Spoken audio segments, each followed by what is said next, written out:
Hola a todos y bienvenidos a un nuevo episodio del podcast de Hannah Fernández, A Guide to Live Well, una guía práctica para vivir bien en la que encontrarás entrevistas con los mayores expertos en salud y bienestar físico, mental y emocional. Creo que no hay episodio de este podcast en el que no recuerde lo importante que es escuchar nuestro cuerpo para todo, porque no hay dieta, rutina de entrenamiento o ritual de descanso talla única. Por eso es tan importante estar conectados con nosotros mismos, conectados con nuestra salud. Y eso es lo que nos permite BlueIU de Sanitas, el nuevo complemento digital del seguro médico de Sanitas que incorpora la más alta tecnología para ayudarnos en el cuidado de nuestra salud y la de toda la familia. Con este complemento tendremos a mano, nunca mejor dicho, servicios digitales de salud a través de la app de Sanitas, que podremos conectar con los dispositivos que usamos habitualmente, no solo el móvil, sino también pulseras de actividad y smartwatches. ¿Y todo esto para qué? Pues para poder realizar un seguimiento personalizado de tus objetivos de salud con la ayuda de un equipo de profesionales formado por médicos, psicólogos, nutricionistas y entrenadores personales. Otra de las ventajas de BlueIU a nivel tecnológico es que podrás hacer videoconsultas de dermatología desde la comodidad de casa. Te haces una foto de la lesión que tengas en la piel y gracias a la imagen e inteligencia artificial, la aplicación te recomendará seguir con la cita virtual o concertar una presencial para asegurar la mejor atención médica. Contratando ahora un seguro de Sanitas, tendrás de regalo todos los servicios digitales de BlueIU. Así que visita la web blueiu.es o haz clic en el enlace de las notas del episodio y conecta ya con tu salud. Este programa de podcast es independiente y en abierto gracias al apoyo económico de marcas que apuestan por mi trabajo y confían en mí para ayudarles a comunicar su mensaje. Los expertos que aceptan mi invitación a intervenir en este programa no tienen ningún tipo de vinculación con dichas marcas a menos que se especifique lo contrario. Todo el contenido de mi podcast, página web y redes sociales que haya sido patrocinado irá acreditado como tal. Y si quieres alguna aclaración adicional, siempre puedes escribirme a hannah@hannahfernandez.es. Ácido, dulce, amargo, salado y umami son los 5 sabores básicos. El último es el menos conocido pero el más presente en nuestra dieta. La palabra umami fue propuesta por el profesor de química Kikunae Ikeda y en japonés significa sabor delicioso. A principios del siglo XX, Ikeda identificó al glutamato como el causante del gusto particular de la sopa de alga marina kombu, con gran contenido en glutamato, propia de la gastronomía nipona. El glutamato es un aminoácido que se produce en el cuerpo y también se encuentra naturalmente en muchos alimentos. Las anchoas, los tomates, el jamón y la leche materna tienen gusto a umami. Las patatas, los snacks, las salsas, las sopas de sobre y casi todos los productos ultraprocesados también. Los alimentos que responden al umami son ricos en aminoácidos y a muchos de los que no lo son se les añade una sustancia llamada glutamato monosódico, un aditivo alimentario común al que muchos demonizan por ser el causante de que no podamos dejar de comer patatas fritas hasta terminarnos la bolsa, por ejemplo. El glutamato monosódico es un aditivo potenciador del sabor que se esconde bajo múltiples nombres: E621, MSG, extracto de levadura, proteína hidrolizada, ácido glutámico y caseinato de sodio o de calcio. Se elabora a partir de almidón o azúcar fermentado y aunque está autorizado por las agencias de seguridad alimentaria, está demostrado que impacta en el comportamiento, las emociones y el control del estado de ánimo. Para hablar del glutamato monosódico y de cómo actúa sobre el sistema gustativo para promover una preferencia por los alimentos que lo contienen, he invitado al podcast al profesor Diego Redolar, neurocientífico y vicedecano de investigación en psicobiología y neurociencia de la Facultad de Psicología y Ciencias de la Educación de la Universitat Oberta de Cataluña.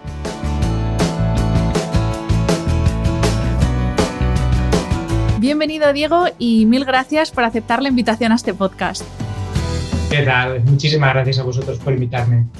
Pues Diego, para comenzar, quería preguntarte por el glutamato, pero por el glutamato endógeno. Antes he dicho en la introducción que nosotros producimos en nuestro organismo esta sustancia y te quería preguntar dónde lo producimos y qué es y cuáles son sus funciones, básicamente. Sí, mira, en el sistema nervioso las neuronas utilizan diferentes sustancias para lo que es la comunicación neuronal y entre esas sustancias hay una tipología que denominamos aminoácidos, que de hecho los aminoácidos se distribuyen de una manera bastante global por lo que es el tejido nervioso y dentro de esos aminoácidos pues tenemos uno que de hecho es el principal aminoácido excitatorio que tiene efectos para activar las neuronas, que es el glutamato. Hay otros aminoácidos como el GABA, la glicina, el aspartato, pero el glutamato sería el principal aminoácido excitatorio, con lo cual nuestro cerebro lo necesita en el día a día para todas sus funciones. Y por tanto es una sustancia que a partir de la expresión genética, a partir de nuestros genes, ya tenemos la información para poder coger determinados aminoácidos, unirlos y al final pues obtener modificarlos y obtener esa molécula que es el glutamato, que ya digo que es una sustancia de crítica importancia para el funcionamiento de las neuronas. De hecho, cuando se habla de las neuronas, hay muchas sustancias neurotransmisoras, está la dopamina, está la serotonina, está la histamina, hay diferentes sustancias que utilizan las neuronas para comunicarse. Pero esas sustancias, dopamina, noradrenalina, adrenalina, histamina, se localizan en puntos muy concretos del sistema nervioso, en localizaciones muy concretas, tanto que incluso podemos hacer mapas de dónde se localizan. Esto no sucede con el glutamato. Yo siempre a mis estudiantes les digo, ¿no os habéis cuestionado el por qué en el glutamato no tenemos ningún mapa del cerebro cuando representamos las vías de los diferentes neurotransmisores? Y claro, dicen, ostras, pues es verdad, ni el glutamato ni el GABA hay mapas. ¿Por qué? No es porque no nos interese hacer mapas de glutamato del GABA, sino porque realmente está en tantos sitios en el tejido nervioso que es muy difícil. Es muy difícil hacer un mapa porque de hecho es una expresión global en todo el tejido nervioso. Con esto quiero decir la importancia que tiene el glutamato en el funcionamiento de las neuronas. Y con esa función excitatoria que has mencionado antes, ¿eso en qué se traduce en nuestro día a día? ¿En qué se traduce la función excitatoria del glutamato? O sea, buscarle el correlato a nivel de conducta, a nivel de cognición es difícil, pero si vamos por partes yo creo que se entiende un poquito mejor. Las neuronas cuando se comunican, pues una misma neurona recibe información de cientos de neuronas a la vez, incluso podemos decir de miles de neuronas a la vez. Y algunas de estas informaciones que decimos, de hecho, cuando hablamos de la comunicación neuronal, lo que vemos es que hay un contacto, que es el contacto sináptico, en el cual pues, una neurona libera una sustancia que se une en un receptor que está en la segunda neurona y genera una serie de cambios. Es como, por ejemplo, una llave que encaja en una cerradura. La sustancia neurotransmisora sería la llave que encajaría en la cerradura que está en la otra neurona. De esta manera, al encajar es cuando se producen esa serie de cambios. Algunos cambios lo que hacen es activar a la segunda neurona y otros cambios lo que hacen es inhibir a la segunda neurona. Las sustancias que siempre activan a esa segunda neurona las denominamos excitatorias. Y aquellas sustancias que siempre inhiben a la segunda neurona las llamamos inhibitorias. Por ejemplo, el glutamato siempre activa a la segunda neurona, mientras que el GABA, que es otro aminoácido, siempre inhibe a la segunda neurona. Luego hay otro tipo de sustancias que las llamamos neuromoduladoras que a veces activan y a veces disminuyen la respuesta de la segunda neurona en función del circuito y en función de un montón de circunstancias. Con lo cual, a nivel de efecto dentro de la neurona y a nivel de efecto fisiológico, pues sí que vemos de alguna manera clara qué significa activar y qué significa inhibir. Pero a nivel conductual esto ya es muy difícil. ¿Por qué? Porque depende la región que actives o inhibas, el efecto puede ser de una manera u otra. Imagínate, por ejemplo, que activas una región que aumenta la conducta. Pues en este sentido lo que verías es un aumento de la conducta. Pero si inhibes una región que disminuye la conducta, por ejemplo, también verías ese aumento de conducta. Con lo cual es muy difícil llevarlo a lo que es lo que vemos nosotros desde fuera, que es la conducta de la persona o la cognición, es muy difícil llevarlo. Lo que sí que es más sencillo es entender en términos clínicos, en términos de la patología. ¿En qué sentido? Por ejemplo, en el caso de los trastornos de ansiedad, yo creo que es el ejemplo más sencillo, lo que ocurre es que hay una región que está muy activa, mucho más de lo normal, que es la amígdala. La amígdala es una región que tenemos es una estructura subcortical que tenemos en el lóbulo temporal, en nuestro encéfalo, y es una región que se encarga de procesar la información emocional, entre otras cosas. Pues sabemos que cuando esa región está más activa de lo normal, pueden sobrevenir diferentes tipos de trastornos, trastornos de ansiedad generalizada, fobias específicas, etc. Y aquí lo que hacen los fármacos es inactivar o intentar inactivar a la amígdala. Y resulta que la amígdala tiene muchos receptores del GABA, que es un aminoácido inhibitorio. Pues, ¿qué hacen esos fármacos? Directamente van a esos receptores para potenciar el GABA y de esta manera inhibir a la amígdala.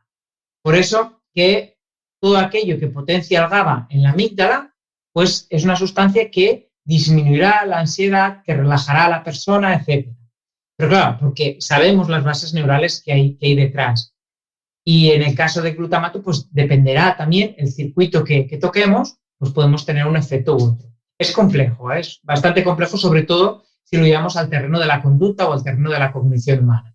Pero bueno, por ejemplo, ahora que mencionas el aminoácido GABA, que yo creo que a los que nos escuchan seguro que les suena un poco más, porque es verdad que últimamente se habla mucho de suplementos que contienen GABA cuando tienes un periodo pues en tu vida de mucha actividad, de mucho estrés, y sí que se prescribe, no se prescribe porque no es médico, pero bueno, sí que se recomienda el uso de este tipo de suplementos para calmar un poco, bajar de revoluciones en momentos de mucho estrés, ¿no? Y ahora, pues con la explicación que nos has dado se entiende perfectamente por qué.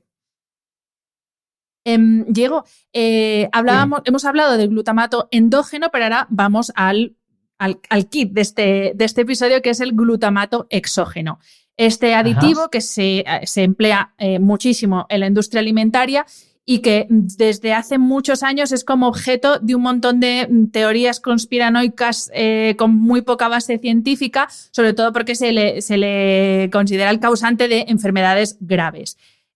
No hay base científica para esto, pero sí que sabemos que no es algo inocuo tampoco.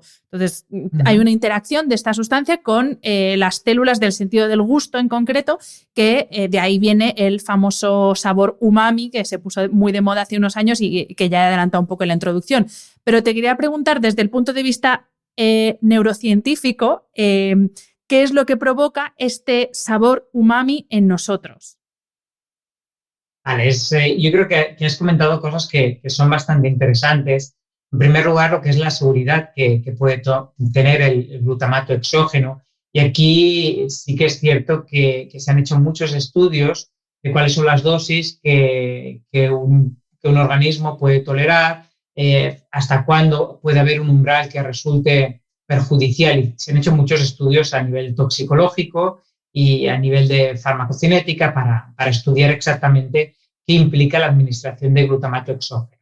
Pero bueno, yendo a lo que es el umami, lo que es el gusto, claro, nosotros en nuestro sistema gustativo, clásicamente, cuando analizamos el gusto, pues vemos que en la lengua hay una serie de receptores para poder detectar diferentes sustancias que están en los alimentos o en productos que tenemos en nuestro entorno. Obviamente, en el caso del ser humano, sobre todo son los alimentos, que es lo que interactuamos a partir de la boca fundamentalmente. Pero hay otros animales que con la lengua, con el olfato también utilizan mucho, pues exploran también el medio. En nuestro caso no exploramos el medio a partir del gusto y del olfato muy poco también, porque lo tenemos muy poquito desarrollado, que son los sentidos químicos que en el caso del ser humano, tanto olfato como gusto, están muy poco desarrollados en comparación con otras especies. Pero sí que es cierto que en la lengua pues tenemos una serie de receptores y esos receptores nos ayudan, en este caso, a configurar la percepción que al final tendremos de lo que denominamos sabor, el sabor que en nosotros provoca los alimentos. Y en este sentido, de todas las señales que se han visto, hay algunos compuestos que están en los alimentos, por ejemplo, salados, como es el sodio, que se ha puesto de manifiesto que ese sodio pues, activa directamente esos receptores que tenemos en la lengua. En el caso de la glucosa, la misma glucosa que está en alimentos de sabor dulce, pues también activa otro tipo de receptores diferentes. Y se habían identificado pues, unos sabores básicos. Pero a partir de esa identificación inicial del dulce, del salado, del amargo, del agrio, pues se empezó a recabar información sobre la posibilidad de que existiera un gusto añadido a todos estos gustos básicos, que como bien has comentado en la introducción, pues a ese gusto se le añadió o se le configuró la palabra umami, que significa sabor delicioso. ¿De dónde viene ese gusto y qué es lo que vemos que puede producir en nuestro sistema gustativo? Pues resulta que muchos alimentos que tienen glutamato, como son pues, los tomates, la soja, las carnes, alimentos ricos en diferentes aminoácidos que para nuestro organismo son de crítica importancia, porque hay moléculas que nuestro organismo es capaz de producir, de generar cada día, pero hay un conjunto de sustancias, que son los aminoácidos esenciales, que nuestro cuerpo no es capaz de producir, no los podemos sintetizar. Con lo cual, la única manera de que entren en nuestro cuerpo es a partir de la dieta. Y en este sentido, esos aminoácidos esenciales son de crítica importancia para el funcionamiento pues, de múltiples funciones en nuestro organismo, porque de hecho esos aminoácidos los vamos a utilizar para la síntesis de proteínas. Que si no hubiera esa síntesis de proteínas, pues al final el organismo perecería. Y en este sentido, para nosotros nos resulta muy adaptativo poder detectar qué alimentos son ricos en estos aminoácidos. Y en este sentido es donde cobra especial importancia el umami, porque el umami lo que hace, o es ese glutamato que está en este tipo de alimentos, lo que hace es activar a un conjunto de receptores que tenemos en la lengua, y ese conjunto de receptores pues utiliza la información del gusto, que ya hace tiempo pues, que sabemos cómo viaja el gusto hacia nuestro sistema nervioso central. Del gusto utilizamos 3 nervios, que son 3 nervios craneales, para llevar la información de las diferentes partes de la lengua, y esa información de las diferentes partes de la lengua pues irá al sistema nervioso central y ahí se decodificará, y al final lo que tendremos es la percepción del gusto, que de hecho de las modalidades sensoriales que tenemos, que hemos estudiado desde lo que es la perspectiva de la neurociencia, del gusto y del olfato, que son los sentidos químicos, son de las que menos conocemos a nivel de lo que es la percepción del sistema nervioso central. De la visión conocemos muchísimo, de la audición también, cómo está organizada la corteza, cómo se procesa la información para tener al final la percepción visual o percepción auditiva, pero en el caso del gusto, pues realmente no tenemos tanta información como con el resto de sentidos, y además porque esos sentidos químicos, gusto y olfato, también interactúan entre ellos, y al final la experiencia que tenemos, esa percepción, no únicamente depende del gusto, sino que también depende, por ejemplo, del olfato. Es muy importante el olfato también en lo que es el sabor de los alimentos y en lo que produce en nuestro organismo y la sensación que produce. Pues bueno, este umami activa esos receptores, se envía la señal hacia nuestro sistema nervioso y tenemos la percepción del gusto. ¿Pero qué ocurre? Como es un sabor que está en alimentos que son muy necesarios para el organismo, pues también tenemos evidencias que se activa una región o un conjunto de regiones que denominamos sustrato nervioso de refuerzo. ¿Por qué? Porque el saborear ese gusto para nosotros es adaptativo, que ingiramos ese tipo de alimentos, y una forma de potenciar que se dé esa ingesta es detectando que ese sabor nos produzca placer o marcando que produzca placer. Y de hecho es lo que produce. Al activar el sustrato nervioso del refuerzo produce placer. El sustrato nervioso del refuerzo es un conjunto de neuronas que de alguna manera nos ayudan a detectar lo que es positivo para nosotros. No únicamente lo positivo, porque de hecho están biológicamente determinadas para identificar lo positivo y eliminar o desechar lo negativo, pero al final pues hay sustancias que utilizan ese mismo sustrato nervioso de refuerzo y no son positivas para nosotros y de alguna manera nos engañan, que son, por ejemplo, las drogas de abuso. Las drogas de abuso actúan sobre el sustrato nervioso de refuerzo y de alguna manera le están diciendo al cerebro que son sustancias positivas para lo que es nuestra supervivencia, cuando no lo son, pero activan el sustrato nervioso de refuerzo.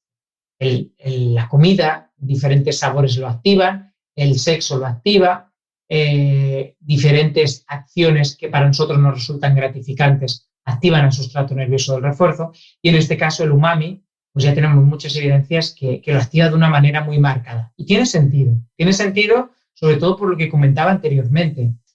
El umami o ese glutamato está en alimentos que para nosotros pues nos resulta funcionalmente o desde un punto de vista biológico, nos resulta muy importante que los ingiramos. Y por eso pues tiene sentido que los detectemos como algo placentero en la ingesta de ese tipo de alimentos.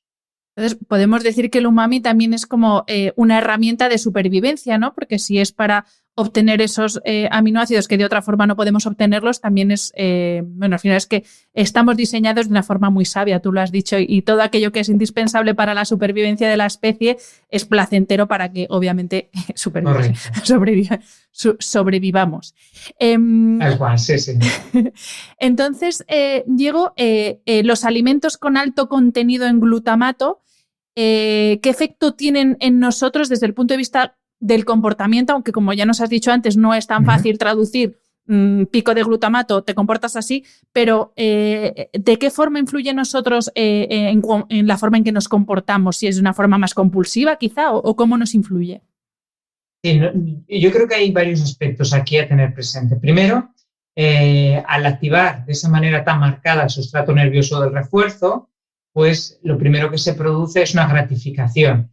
Cuando ingerimos alimentos con alto contenido de glutamato, pues esto nos gratifica. Claro, en el momento que algo nos gratifica ya, pues de alguna manera se ponen en marcha una serie de señales en el sistema nervioso del refuerzo, en el sustrato nervioso del refuerzo, que lo que hacen es potenciar más, de una manera muy marcada, la conducta que ha permitido la adquisición de ese estímulo, que en este caso es el alimento que contiene glutamato. Y en este sentido, claro, se pone en marcha una serie de circuitos a nivel de hábitos, a nivel de conducta, que esto van todos orientados al objetivo que es esa consecución del estímulo. Y esto, pues, a grandes rasgos, pues puede producir, por ejemplo, la facilitación de conductas más compulsivas en el hecho de poder o de facilitar tanto, orquestar tanto la elicitación conductual hacia un estímulo para posibilitar su consecución. Y esto, depende de cómo se produzca, puede inducir a la compulsión o a la génesis de una serie de hábitos que vayan muy orientados hacia ese estímulo en cuestión. Y desde el punto de vista emocional y del estado de ánimo, ¿también podemos ver efecto de un exceso en el consumo de productos con glutamato? Esto es más difícil. Si contestar la pregunta de realmente si el glutamato puede afectar a nuestras emociones, puede afectar al procesamiento de la información emocional o incluso al estado de ánimo, ya es más difícil. Y desde la neurociencia no tenemos tantas evidencias que pongan de manifiesto cómo puede afectar esto a nuestro estado de ánimo. Yo creo que hay más datos, por ejemplo, con la glucosa y el estado de ánimo, y el estado emocional o cognitivo, que no tanto con el umami. Seguramente haya algo ahí que pueda configurar la forma de procesar la información emocional y al final redundar de una manera positiva o negativa en la regulación del estado de ánimo. Seguramente hay algo, porque ya digo que cuando se recluta el sustrato nervioso del refuerzo, también toda la parte emocional muchas veces también la reclutamos. Y en este sentido, pues podría haber. Pero no podemos afirmarlo desde la neurociencia que haya datos tan marcados hacia ese aspecto. Ya he dicho antes que el glutamato monosódico es un aditivo alimentario. Tú has hecho hincapié en que se incluyen los alimentos con toda la seguridad que permite la normativa, pues me imagino que europea, internacional, etcétera. Pero lo cierto es que la industria alimentaria hayan puesto el ojo en el glutamato y en los últimos 40 años han pasado de producir 200.000 toneladas a más de 3 millones de toneladas al año de esta sustancia. Entonces, algo hace. Eso ya nos ha quedado claro que no es inocuo.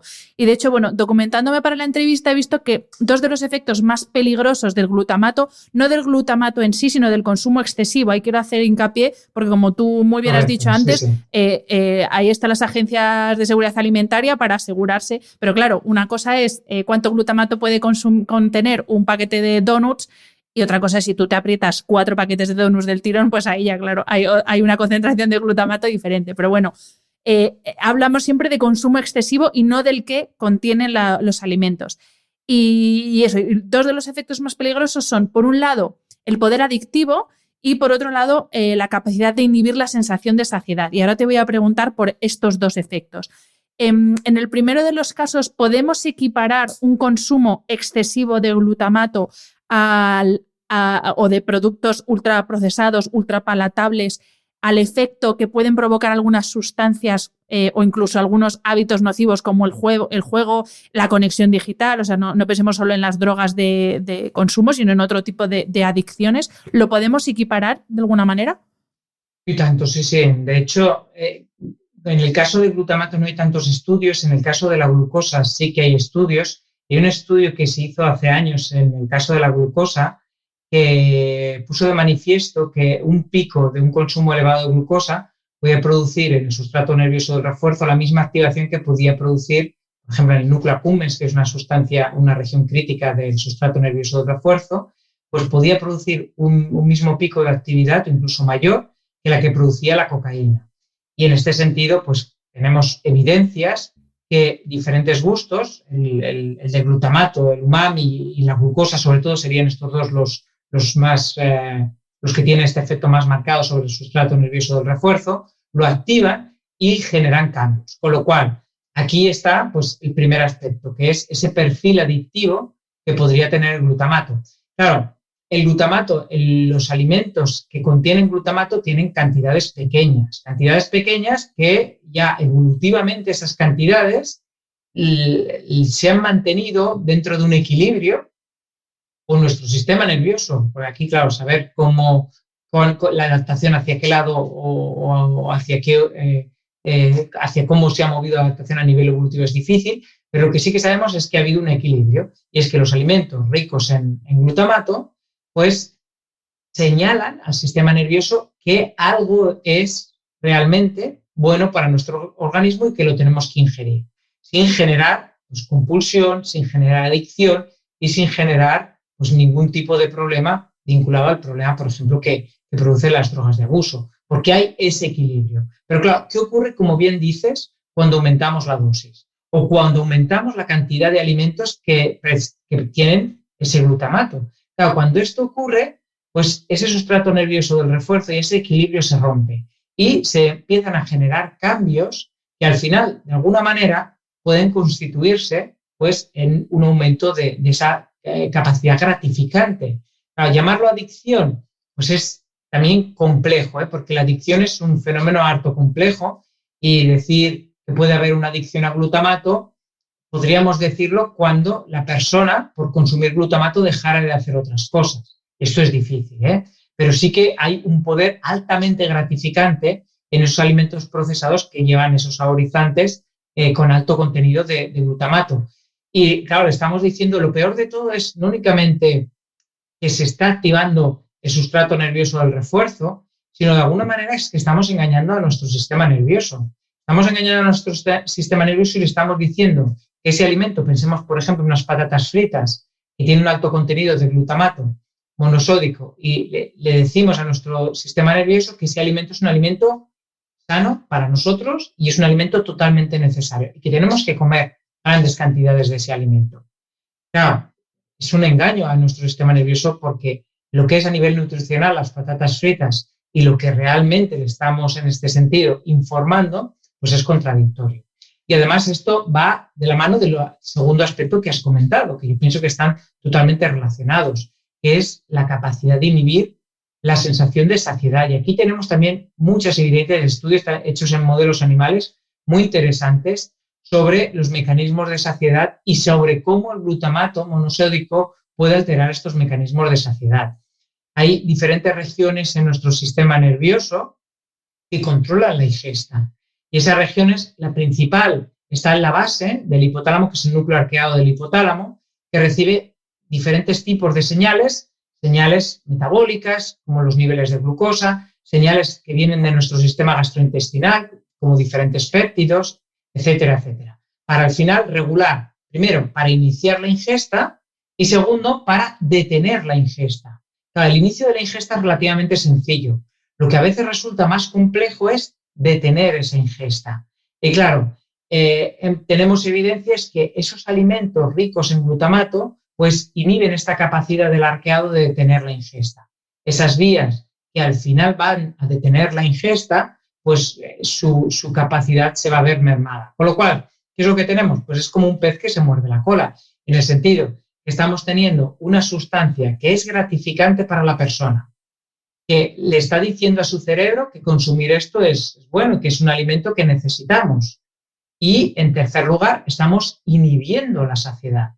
Con lo cual, claro, podemos comernos una bolsa de patatas fritas entera, casi sin notarlo y sin suprimir esa conducta. Porque todo está orquestado de alguna manera para que desde un punto de vista neural, pues esas regiones, tanto las regiones del sustrato nervioso al refuerzo como el núcleo arqueado del hipotálamo, pues de alguna manera estén funcionando para posibilitar el aumento de la ingesta. Vamos, lo que nos has explicado es como la tormenta perfecta para eso. Correcto. Que nos pasa, que a veces no encontramos la explicación de por qué no puedo comerme una patata y no la bolsa entera, o por qué no puedo comerme solo un donete y me tengo que comer el paquete entero. Y al final es esta activación directa del sistema sustrato nervioso del refuerzo, que es el sistema de recompensa, ¿no? Si no me equivoco, correcto, que sí. es lo que nos hace, pues eso, no podernos. Así que ya ahí tenéis la explicación de por qué no podemos acabarnos la bolsa de patatas fritas. Diego, por otro lado, quería preguntarte, vamos a dejar un poco de lado la industria alimentaria y vamos a hablar de trastornos neurodegenerativos. A mí es un campo que me gusta muchísimo, me parece interesantísimo. Creo que hay mucho por estudiar y por avanzar. Y porque, bueno, ya sabes que este podcast hablamos mucho sobre descanso y cómo influye la falta de un descanso adecuado en el desarrollo de determinados trastornos neurodegenerativos. Y a propósito de esto, te quería preguntar por el Alzheimer, porque sí que he leído en alguna documentación que puede haber relación entre un consumo excesivo de glutamato y desarrollo de determinados trastornos neurodegenerativos, como puede ser Alzheimer o Parkinson, y quería preguntarte si existe alguna evidencia real de la posible influencia de este consumo excesivo en estos trastornos, o todavía es demasiado pronto para decir eso. Sí, yo creo que es demasiado pronto. A ver, explico un poco, y yo creo que también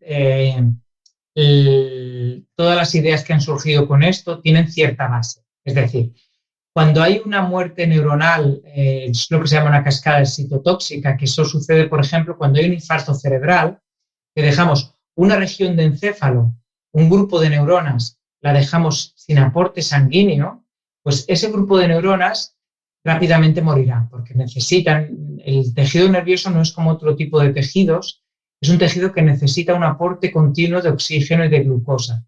Sin ese aporte continuo de oxígeno y glucosa, pues las neuronas tienen una supervivencia muy pequeña y de hecho mueren enseguida. Hay ciertos circuitos que mueren antes o ciertas regiones que son más sensibles a estos cambios vasculares y hay otras regiones pues, que aguantan un poquito más, pero al final todo el tejido neural terminará muriendo. Con lo cual, si dejamos sin aporte sanguíneo una determinada región, por ejemplo del encéfalo, pues lo que veremos es que esa región, las neuronas morirán, perecerán, ¿vale? Y en esa muerte, las neuronas, antes de morir, pues liberan cantidades altas de glutamato. Ese glutamato, pues al actuar sobre la segunda neurona, lo que hace es abrir unos canales que se llaman canales de calcio, y ese calcio entra dentro de la neurona en una concentración muy alta. Y ese calcio que entra en la segunda neurona es excitotóxico y al final lo que hace es matar a esa segunda neurona. Y por tanto hay una muerte en cascada. Y de hecho cuando hay un accidente cerebrovascular, pues se dan determinados fármacos para poder interrumpir esa muerte en cascada. Con lo cual ese calcio es una señal que utilizan las neuronas, por ejemplo, los procesos de plasticidad cerebral, puede poner en peligro a la supervivencia celular neuronal. Y el glutamato lo que hace es, sobre todo, actuar sobre el receptor NMDA del glutamato, que es un tipo de receptor concreto, lo que hace es posibilitar ese flujo de calcio. Con lo cual, sabemos que el glutamato, actuando sobre el receptor NMDA y ese flujo de calcio, es crítico para los procesos de plasticidad cerebral, pero a su vez sabemos que esa actuación de glutamato sobre el receptor NMDA y aumentando el flujo de calcio también explica la muerte celular en un proceso citotóxico y esa muerte en cascada, ¿vale? Por tanto, sí que hay evidencias desde un punto de vista molecular que el glutamato puede estar relacionado con la excitotoxicidad y en este caso pues el papel que puede tener el calcio, entre otras cascadas moleculares, ¿vale? Eso es lo que sabemos. Claro, otra cosa es lo que hacemos nosotros, podemos consumir grandes concentraciones de glutamato monosódico a nivel oral. Esto tiene que, a través de nuestro sistema gastrointestinal, se absorbe a través del duodeno, pasa al torrente sanguíneo, tiene que pasar la barrera hematoencefálica y llegar al tejido nervioso, ¿vale? En este sentido, atribuir un efecto neurotóxico que pueda tener el glutamato monosódico es difícil. Como mínimo, con la tecnología que tenemos ahora es difícil poder asegurar que hay un efecto neurotóxico y que algún tipo de efecto. Sí que es cierto que las bases moleculares están, pero otra cosa es el consumo oral de esta sustancia. Es muy, muy diferente lo que se produce cuando inhibes el riego sanguíneo a un grupo de neuronas que lo que se puede producir cuando se administra el glutamato vía oral, ¿vale? En este sentido, yo creo que hoy en día, por los estudios que tenemos, y que si ha habido alguna relación, algún estudio correlacional, se ha podido ver, pues, relacionado, por ejemplo, con procesos de demencias tipo Alzheimer o en el caso del Parkinson, pues yo creo que hoy en día no tenemos las evidencias para nada. Y aquí yo creo que no hemos de alarmar a la población, ni mucho menos, porque todavía no tenemos esas evidencias del efecto que pueden tener, sobre todo a nivel de los procesos de neurotoxicidad. Y bueno, una pregunta más a propósito de esto, en concreto sobre la proteína beta-amiloide, que sí que parece que puede estar relacionada la acumulación de esta proteína o que no se limpie de la forma adecuada en nuestro cerebro a lo largo de muchos años. Estamos hablando de procesos de muchos años, pero sí que parece que existe cierta relación entre el exceso de esta proteína y el desarrollo de la enfermedad de Alzheimer. De nuevo, ¿existe alguna evidencia que demuestre que puede haber relación entre un consumo excesivo de glutamato y la acumulación de esta proteína, o de nuevo tampoco tenemos evidencia en este sentido? En el caso del Alzheimer, los dos rasgos neuropatológicos fundamentales, uno es la acumulación de la proteína beta-amiloide, que es una conformación anómala, que lo que hace es mermar el funcionamiento de las neuronas. Y el otro rasgo neuropatológico es que ciertos elementos del citoesqueleto de las neuronas, son los ovillos neurofibrilares, que son los neurofilamentos, perdón, se desestructuran y se genera una especie de ovillos, como una especie de maraña, que es la que denominamos ovillos neurofibrilares. Entre uno y otro, pues al final son los dos rasgos que tenemos desde un punto de vista molecular, esa acumulación y esos ovillos neurofibrilares, para poder hacer un diagnóstico de enfermedad de Alzheimer, aunque obviamente que se puede hacer un diagnóstico sin tener que hacer un análisis histológico del tejido hoy en día por la información clínica que tenemos y por el uso de técnicas de neuroimagen, sobre todo porque vemos pues cierto tipo de evolución en los pacientes con demencia tipo Alzheimer. En este sentido, sí que es cierto esa relación obviamente entre la beta-amiloide y el Alzheimer, pero la relación que se pueda establecer entre el glutamato monosódico y la beta-amiloide es una relación que como mínimo hoy en día, por los estudios que tenemos, es muy, muy débil o es débil. De hecho, podría estar más relacionada la beta-amiloide con los glucocorticoides, con el estrés. Los glucocorticoides son sustancias que se liberan en situaciones de estrés, o con la falta de ejercicio físico, que no con el glutamato, ¿vale? Y sí que es cierto que hoy en día están surgiendo muchas investigaciones de cuáles son los factores que de alguna manera pueden ser factores de riesgo para demencias tipo Alzheimer y factores protectores. Y en este sentido, dentro de los factores de riesgo, yo señalaría como principales el estrés y el cortisol que se libera en una situación de estrés, un glucocorticoide, y también pues, alteraciones en el sueño, porque el sueño cada vez se está viendo más la importancia que tiene y no tener un sueño adecuado, tanto en horas como en calidad de sueño, pues puede al final pasarnos factura y una factura muy grave.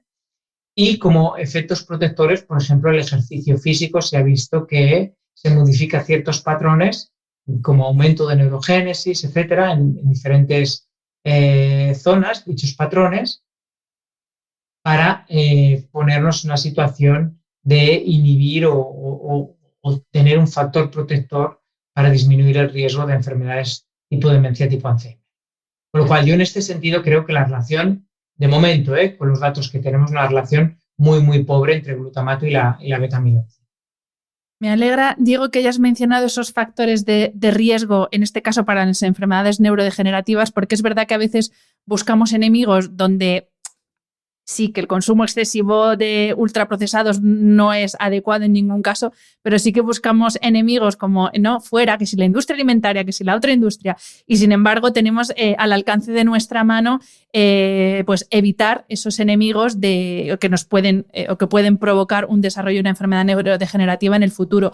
Y para terminar la entrevista, Diego, quería preguntarte, algo has mencionado, pero bueno, quería preguntarte por el sueño y claro, antes nos decías al principio que el glutamato tiene ese efecto excitatorio.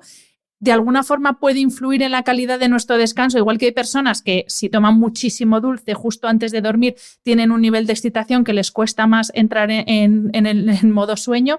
¿Con el glutamato nos puede llegar a pasar lo mismo? Interesante pregunta, porque sí que es cierto que la ingesta puede estar relacionada con los patrones de sueño. Y de hecho, en varios sentidos. Hay muchos estudios que han puesto de manifiesto la relación entre dieta, patrón de ingesta y sueño. Por ejemplo, claro, si nos vamos a dormir y justo antes hemos cenado, nuestro sistema digestivo está haciendo nuestro sistema gastrointestinal está haciendo la digestión, estamos absorbiendo una serie de sustancias que pueden impedirnos o pueden modificar ese patrón de sueño. Claro, también dependiendo de la dieta que estemos en este caso teniendo, también se han visto pues diferentes alteraciones en los patrones de sueño, por ejemplo, con la glucosa. En el caso de la glucosa, pues puede activarnos, y sobre todo esto lo vemos más en población pediátrica, donde picos altos de glucosa pueden generar una activación conductual que de hecho, de alguna manera, activan a los sistemas de arousal que inhiben el sueño. Claro, cuando hablamos del sueño, a mí siempre me gusta verlo como una especie de balanza, de balancín, donde están por un lado lo que denominamos sistemas de arousal, que promueven la vigilia, y por otro lado las regiones, que muchas de ellas están en el hipotálamo, como el área preóptica ventrolateral, que lo que hacen es promover el sueño. De manera que entre unos y otros se envían conexiones recíprocas inhibitorias, de tal manera que cuando los sistemas de arousal están muy activos, pues esas regiones del hipotálamo pues, se van apagando, y al revés, cuando los sistemas de arousal disminuyen su activación o estas regiones pues aumenta su activación, en los primeros disminuye la suya. Y es como una especie de flip-flop. De hecho, el modelo que se llama en neurociencias el modelo de flip-flop de Beiben, en el cual pues, unos factores afectan sobre los otros. Y sí que es verdad que tenemos evidencias que ciertos patrones en la ingesta pueden activar esos sistemas de arousal y, por tanto, pues hacer que nos pueda costar más el inicio del sueño. No tanto la calidad, porque hablar de calidad que nos afecte a la calidad es más difícil. Esto nos podría afectar, por ejemplo, pues un trastorno de ansiedad o un trastorno de estrés, afectar a los despertares a lo largo de la noche, que el sueño no sea tan reparador. Pero en el caso del inicio del sueño sí que una ingesta con determinados alimentos nos podrían alterar. Aquí, pues, yo creo que el papel fundamental, más que el glutamato, pues lo tendrían los excitantes, cualquier tipo de excitantes, metilxantinas, cafeína, teína, teobromina, pues son sustancias que activan o pueden activar esos sistemas de arousal que de alguna manera puedan potenciar la vigilia e inhibir el sueño. La glucosa también se ha visto, en el caso del glutamato sí que hay alguna cosa, pero no sería tan marcada como otras sustancias. Sí que es cierto que el glutamato podría, pero no tanto como otras sustancias. Otras sustancias tendrían un peso mucho mayor, sobre todo excitantes, y en el caso de la glucosa también tendría cierto papel. Pues Diego, terminamos aquí la entrevista. Muchísimas gracias, sobre todo por explicarnos un tema tan complejo de forma que yo creo que podemos entenderlo todos, porque a veces los científicos no es tan fácil, pues sobre todo si utilizáis terminología excesivamente técnica, no es tan fácil de entenderos, y creo que nos has explicado súper bien cómo funciona todo, ya no solo el efecto del glutamato, sino todo ese proceso de sistema de recompensa, también para entender a veces por qué tenemos los comportamientos que tenemos. Así que muchísimas gracias y espero que no sea la última vez que pasas por este podcast. Espero que vuelvas pronto. Muchísimas gracias a ti y encantado de participar.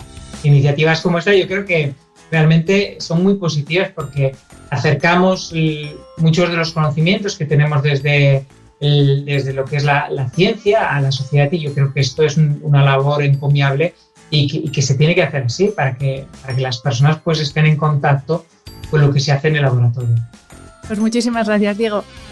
Muchísimas gracias a ti.